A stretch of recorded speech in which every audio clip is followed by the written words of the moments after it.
За 2 месеци тетовци ќе можат да го користат новиот мост кај старото медицинско училиште.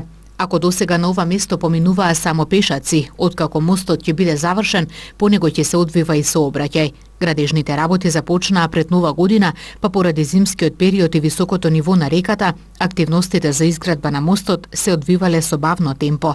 Досега се изградени двата столба, информираат од секторот за сообраќај при општина Тетово. Двете столбови од мостот се готови. Ни остануваат сега да почнеме, значи ни остануваат уште две преодни плочи да се направат.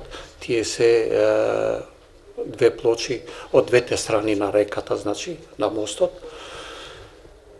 И тоа ќе биде, значи, мостот готов за носачите. Кои носачи се порачани, значи, во една фирма во Карпош, во Скопје. И тие треба да бидат, значи, носачите готови.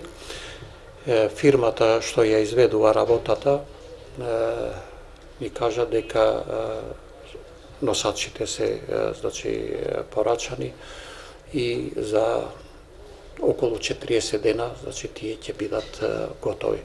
Велам 40 дена, бидејќи 2 недели минимум треба, значи, да се направат носачите, а најмалку 28 дена до месец дена, значи, треба да се исучат носачите. И мостот ќе биде, значи, готов.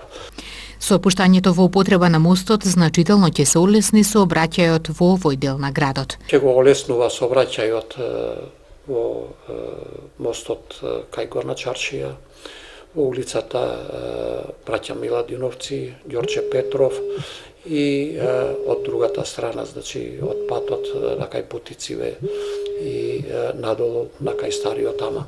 Значи мостот ќе биде мост што ќе ни ги исполнува условите и ќе ни го олеснува сообраќајот. Стариот мост, камениот мост беше тесен и висок. Што значи дека не беше доволно функционален. За денешните услови требаат, значи, мостови каде што ќе имаме поамортизирано, значи поамортизиран мост за да можат полесно, значи, да се качуваат колите и поширок мост треба да биде. И од двете страни ќе има за пешаци. Новиот мост кај старото медицинско училиште ќе биде широк 15, а долг 10,5 метри. За него општина Тетово издвоила 11 милиони денари.